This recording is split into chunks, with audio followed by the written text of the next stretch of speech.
Van നമ്മെ സഹായിക്കുന്നു. അറിവും ആനന്ദവും വാൻ മാത്രമേ നമുക്ക് നേടാൻ സാധിക്കൂ.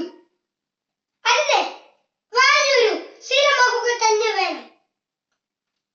വായിച്ചു വളരുക, ചിന്തിച്ച് വിവരം നൽകുക എന്ന സന്ദേശം നൽകി ഫിലിപ്പ് മണിക്കർ നമ്മിൽ വായനാശീലം വളർത്തി. വായിച്ചാൽ വളരും, വായിച്ചില്ലെങ്കിൽ വളരും, വായിച്ചു വളർന്നാൽ വിളയും, ഇല്ലെങ്കിൽ വളയും എന്ന കുഞ്ഞുമാഷിന്റെ വാക്കുകൾ വായനയുടെ പ്രാധാന്യം കൊടുത്ത് കാട്ടുന്നു. കൂട്ടുകാരെ, വായന നമ്മെ ചിന്തിപ്പിക്കുന്നു, സ്വപ്നം കാണാൻ സഹായിക്കുന്നു, നല്ലൊരു മനസ്സിന് ഉത്തമനാക്കുന്നു. അതുകൊണ്ട് തന്നെ പുസ്തകങ്ങൾ നമുക്ക് നെഞ്ചോട് ചേർക്കാം, വായന ഒരു ശീലമാക്കാം, വായിച്ചു വളരാം.